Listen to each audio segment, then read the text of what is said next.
Hey everyone, welcome back to another Executive Table Talk. My name is JT O'Donnell, founder and CEO of Work It Daily, and I am the lucky person that gets to be the host of this amazing show. Each and every week, I bring a panel of experts on, some executives who really know their stuff, to give their insights on everything from leadership to our topic today, which is what is the most important book they think you should read in 2023. And I cannot wait to hear all of their answers. So let's get right into it.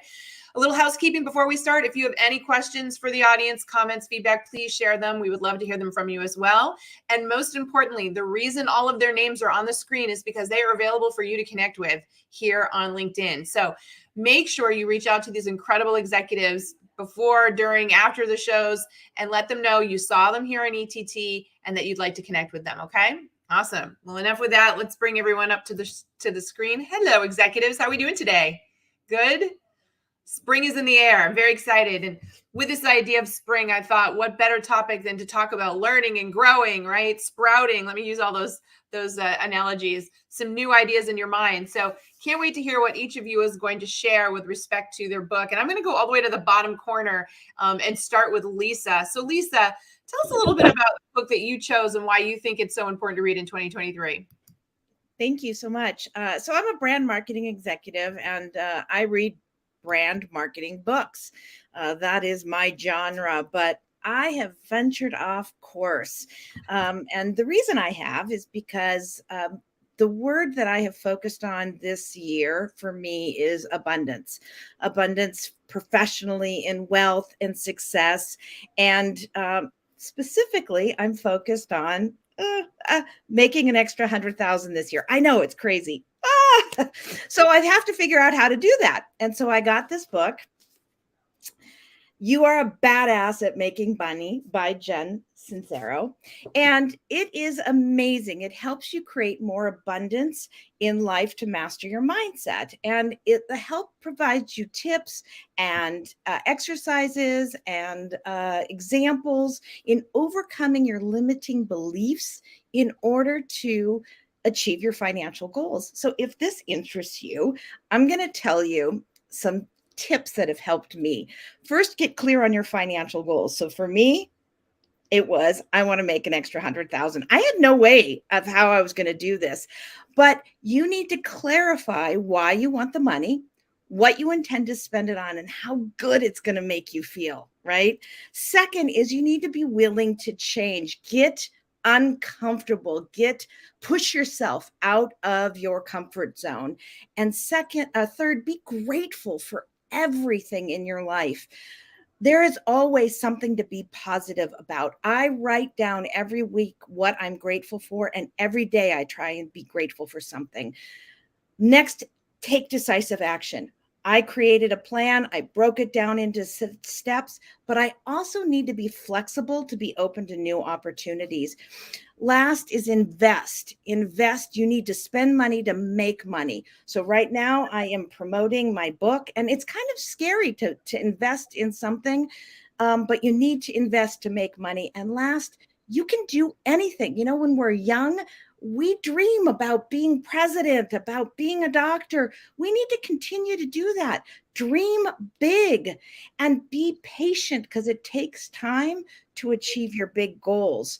So, you know, if you're interested, check this out. It really is kind of life altering for me. I love it. I love it. I love everything that you talked about. And I'm a huge believer in the science behind this as well. So you're striking a chord with me. As a career coach, I'm trained in neuro-linguistic programming. NLP is what it's called. And really, it's a fancy term for overcoming negative self-talk.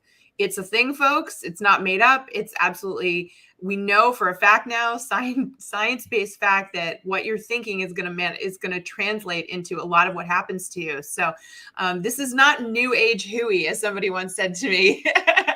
This really is smart, practical thinking. And I haven't known a single successful executive that didn't already have an elevated mindset like this. And I think they spend the rest of their career realizing they can continue to fine tune it. So I also love the honesty and humility in what you're saying here, Lisa, that is, hey, even though I'm a successful executive, I still want more, and I still have to work on my mindset to get it there, right? And just that ability to realize that is a game changer. So Great book. And by the way, I should just mention, folks, there's no links here. We're not making any money off these books. These executives were just kind of to come here and tell you about books that have really meant something to them. So even more reason for you to check these books out for sure. All right, let's bounce over to the other side. I'm going to play a little ping pong here and hit up John Hoffman. John, I can see it's sunny and beautiful again in Florida, and you're letting us all know that as we're freezing up here in New England.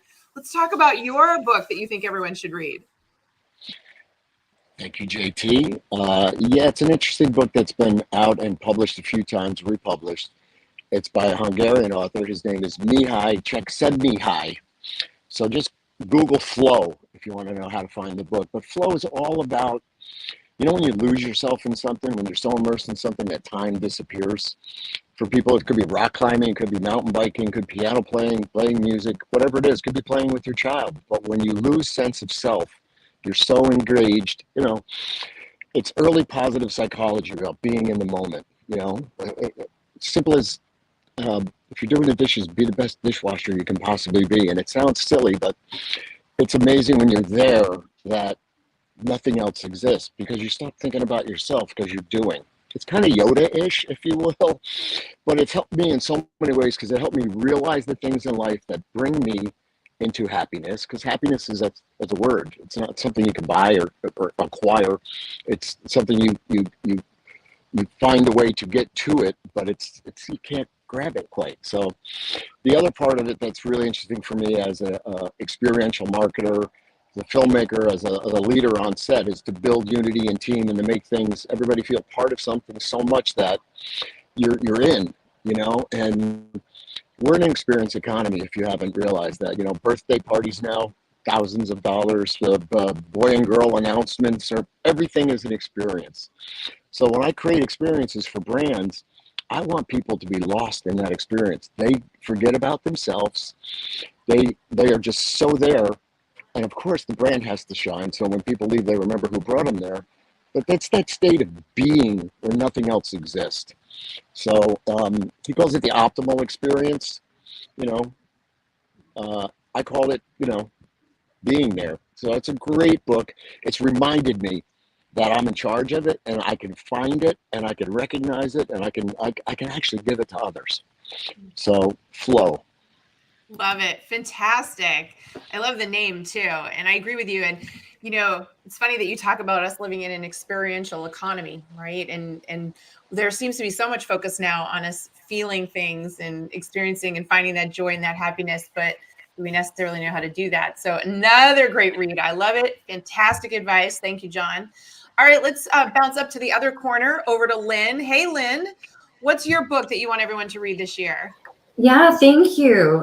So as a executive that focuses on sales and getting to market, that was something that I was excited to talk about. And I want to give a little context first. So when the pandemic converged, I saw on that seat in the bus a shift with modern buyers. So they made clear they wanted to evaluate and select solutions in a different way. But here we are 3 years later, and there are many sellers that are still using old school tactics that buyers really don't like and they resist. Caveat number two, or context number two, is that today, as everybody knows, we've got a lot of uncertainty in corporate America, and job security is not really a thing right now. So I wanted to recommend 2 books. So the first one is called Sell the Way You Buy, and this is by David Premier. And another caveat is that there are other layers to the sales process because of the economy that we're in. So a whole nother subject I would talk about is selling to CFOs.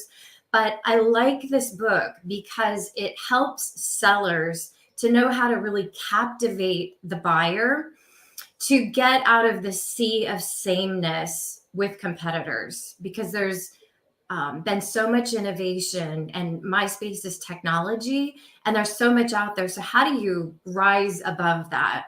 The book also helps guide buyers in or sellers into how to guide buyers in educating and equipping an internal champion, because in enterprise sales, you're going to have an internal champion that's going to take that initiative through the process and gain consensus amongst their team. So this helps with that. It also helps for sellers to make very real for buyers the pain of just sticking with the status quo, that they have to feel a need to make a change, and also to make a decision.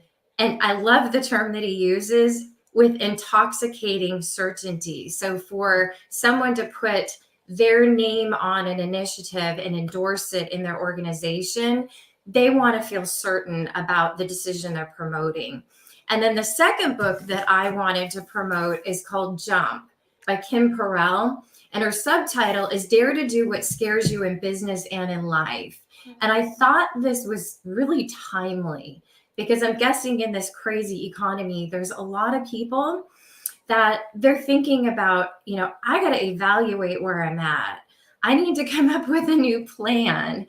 And in doing that, they're going to need to assemble resources around them and then step into something that's very new. Whether, like Lisa said, it's I'm going to do something new and get out of my comfort zone to make more money, or there's different motivations. So maybe somebody needs out of survival. They have no other choice. They've had a job loss. They've had a life change. Maybe it's an opportunity that there's a lot going on about ChatGPT. People are thinking about, hey, how can I cash in on that? Maybe somebody has a vision for something that they want to go do. Or maybe somebody's stagnant and they've been in the same thing. They're not happy and they need to get unstuck. So this book really gives a step-by-step process of journeying through that process. So I love it. Oh, that's amazing. It sounds like a great one. I've actually not heard of that. And I think that you are spot on. I think your assessment of the marketplace right now, at the time we're recording this, couldn't be any more accurate. And so having a resource where people can think about moving forward, right? Jumping is that momentum forward. Great, great stuff. Thank you, Lynn.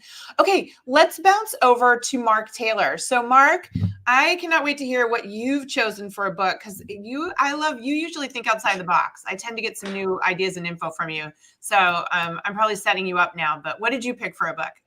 Is that why you always go last, JT? No, you're not last this time. Michael's the last one this time. I made I'm kind of surprised you had me nodding off there slightly. So not that I wasn't listening. So yeah, look, it's maybe a little bit more new age Huey, JT. So I'll take it. Look, just generally, right? I'm always like really interested in practical wisdom, right? And I'm, again, without going off piste, I'm not sure that there's a lot of practical wisdom around.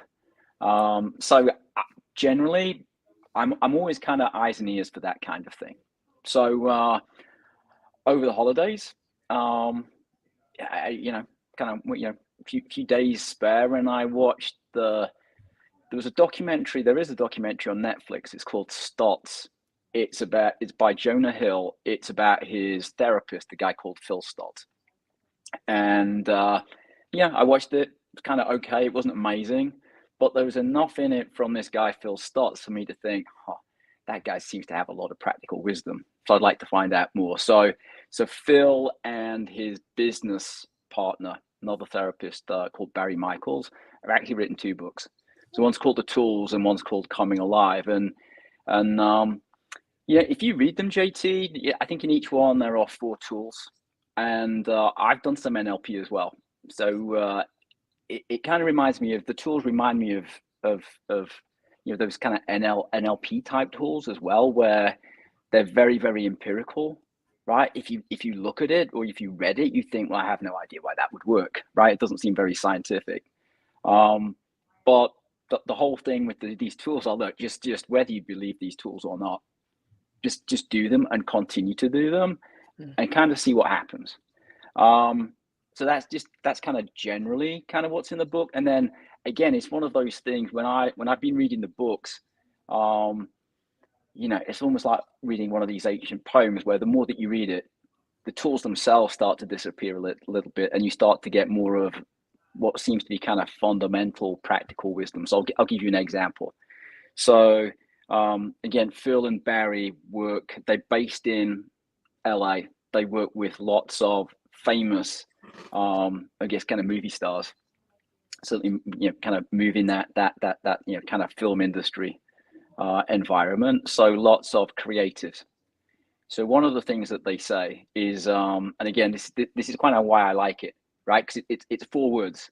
So you are a creative, right? You're trying to write, and what they say is just write. Phil's a little bit earthy, so he doesn't say stuff. He says something else that begins with S, right? Just write stuff stupid. 4 words, and the whole idea is, you can't wait for the muse to arrive, right? So you've got to start writing, and then something may happen. So just write. What you'll write will almost certainly just be stuff. And again, remember, it's something else that starts with S. And far be it from you to, and the stupid bit comes in, like, and far be it from you to actually pass comment as to whether what you've written is actually good or not. And I can't help but think, JT, and the when you guide, myself and others on these meetings around content creation, right? Whether it be LinkedIn or on TikTok, that's kind of what you say to us, right? Just do it, right? Kind of, make sure that it's not kind of too out there. Just do it, just throw it out there, and then see what sticks. And what will stick will probably be something that you didn't expect to stick. Somebody will read into what you put together that you didn't actually see yourself. Yeah. So again, I just enjoy reading these things, and like I say, it's is it New Age Huey? Maybe, but it also seems to be very, very practical wisdom at the same time. So I'll take it.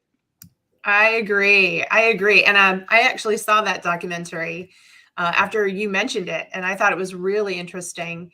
And I think his therapist has a lot of really good advice and delivered in a refreshing way, in a way we haven't heard or seen before, which I think is part of it too, folks. And one of the reasons we did this session was you need fresh ideas. You need to read new things, because maybe you've heard the same thing 100 times, but it can be that 101st time that somebody presents it to you in a different way that makes it click. And that's all that matters, is because once it clicks, you can move forward. So great stuff, Mark. And of course, last but not least, Michael, it's so good to see you. Let's talk about your book and what you chose. Well, thank you. Thank you for having me, JT. And I wrote, this book is, not that I wrote the book, but this book is called The Art of Work by Jeff Goins. It's The Art of Work. It's about your true calling, finding your true calling. And it's not a path. It's not a plan. It's a path. It's a journey. It's about being flexible, and there's twists and turns. Like a map, you're going someplace and your journey has turns. It's just sometimes just a little straight. And in this book, it said there's 7 common steps, and I kind of broke them down into 3 sections.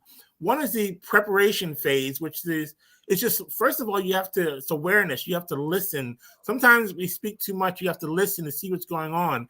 And then there's the apprenticeship phase, where you have a mentor. You have to let your mentor in. Sometimes you can't find your mentor. Sometimes your mentor is right around you. Sometimes your mentor is right there. And then the last on this preparation phase is practice. That's the pain of the journey, learning the craft, learning what's going on. And you're going to make mistakes. You're going to fall down. So the other phase is the action phase, where you discover, you find your way. You're finding your way in this discovery phase. And then it's professional. It's the next step is professional, where this is not a hobby. This is your profession.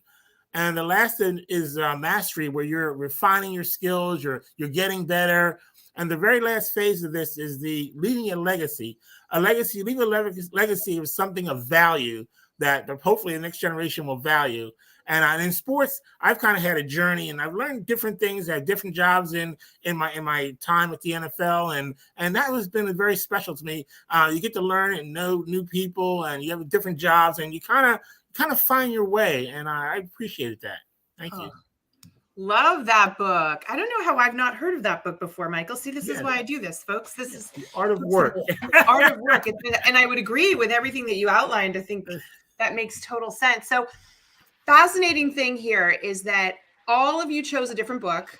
We didn't prompt this, right? I want everyone to know that. But all of the books focused on improving one thing: mindset. This is why you are top executives in your space, because you have all figured out that the only way you're going to keep moving forward and growing is to constantly reinvest time and energy in this and thinking forward. And I hope that everyone that's listening in today understands that these folks that you're listening to today, the reason they're getting the success in their careers that they have achieved is because they don't blame, they don't make excuses, they don't give up. When they're not getting the results they're looking for, they go seek more knowledge. They go seek to learn and grow, to get out of that comfort zone and figure it out. They don't give up.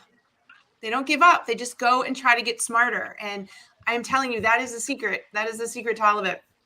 I'm going to add one book, and it's going to sound odd, but I love listening to audiobooks. How many of you, do you all listen to audiobooks? It's one of my favorite things to do on a treadmill. I'm a type A. I need to make sure my time is efficient. So if I'm on a treadmill, I got to have something else going.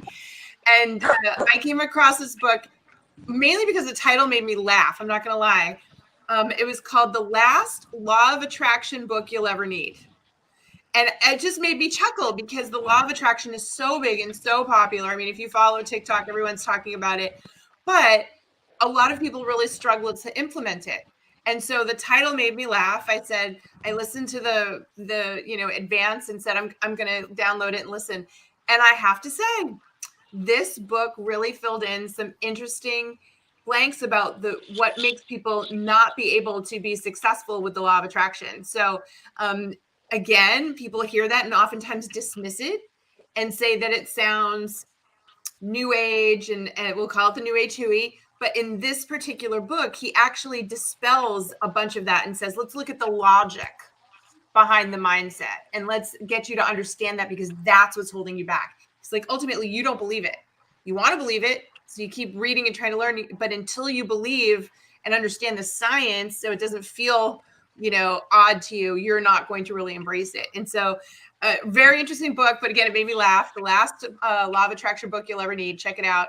It was a great read and a great listen. So wonderful job. I just want to give a shout out to all of our followers here today. In fact, we had somebody recommend a book. I just want to give a shout out to Alec. Alec said, Start Something That Matters was a great, easy read from the founder of Tom's Shoes. Again, that whole idea of tying yourself to a belief, which was mentioned in your book, Michael, which I think is great. So would love to see if the folks listening in today have their own recommendations for books that they think people should read in 2023, especially for people who end up watching this live stream as a recording later on. We can pop some more books in there for them. But other than that, I would say well done, executives. Excellent run of books to share today. Folks, you see their names right here. I'm going to mention it one more time. Jot down their names, find them on LinkedIn, and invite them to connect. But here's what we always teach you. Customize the connection request. Attach a note and say, hey, Michael. Hey, Lynn. Hey, John. Hey, Mark. Hey, Lisa. I saw you on ETT, Executive Table Talk. That way they're going to know that it's you. They're very accessible. More importantly, go follow them. They are all content creators here on LinkedIn. They're all sharing their knowledge and expertise in their various fields. And what a great way for you to learn and grow by following some really smart executives in the space who are kind enough to serve their network and share their knowledge. Okay, so go reach out to them, go follow them. So we'll be back again next week. Be sure to check my calendar of events for our next Executive Table Talk. And I have a little bit more good news. These have been so successful that we're actually going to be doubling down, and starting in April, we'll be doing them 2 times, sometimes 3 times a week. We realize we have a lot more to share with all of you here on LinkedIn Live, and I cannot wait to bring even more executives to you in a wide array of topics. So stay tuned. Make sure you're following me so that you get those reminders. And if you want to know about every event we're doing, head over to Work It Daily and get our newsletter. It's free, and that's always going to give you the calendar of events so you'll know when to follow and when to attend. Okay, folks? All right, that's all I got for you today. Thank you, everyone, so much. Hopefully we'll see you again next week. Remember, if you want to win, you got to work it daily, my friends, okay? Good luck. Bye-bye, everyone. Bye.